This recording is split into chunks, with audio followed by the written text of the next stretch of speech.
नमस्कार मित्रांनो. ठरलं तर मग मालिकेच्या येणाऱ्या पुढील भागामध्ये आपल्याला एक जबरदस्त असा ट्विस्ट पाहायला मिळणार आहे. आता प्रिया थेट शांता मावशीच्या घरी पोहोचलेली असते आणि ती शांता मावशीला स्पष्ट शब्दात धमकी देत असते.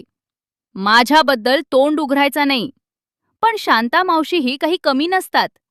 त्या सरळ प्रियाला सांगतात, मी तुझा अजिबात ऐकणार नाही आणि तुझा खरा चेहरा उभेदार कुटुंबासमोर आणणार.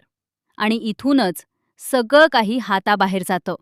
रागाच्या भरात प्रिया संतापते आणि ती थेट शांता मावशीवर हल्ला करते.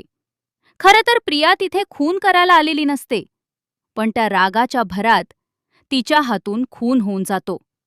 आता प्रिया पूर्णपणे घाबरते. तिला काहीच कळत नाही पुढे काय करायचं. आणि मग ती एक धक्कादायक निर्णय घेते.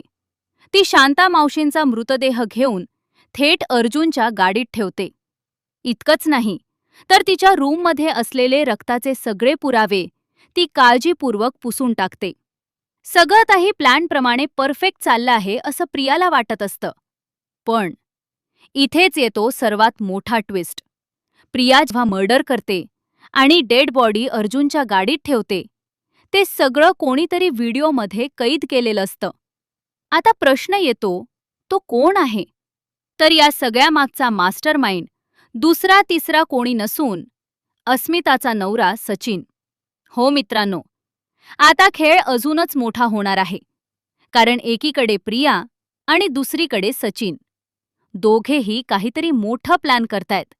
आता पाहणं महत्त्वाचं ठरणार आहे, सायली अर्जुनला कसं वाचवणार आणि हा व्हिडिओ बाहेर येणार का? तर अशा जबरदस्त अपडेटसाठी व्हिडिओला लाईक करा आणि चॅनलला सबस्क्राईब करायला विसरू नका. चला तर मग भेटूया पुढच्या भागामध्ये. तोपर्यंत टाटा बाय.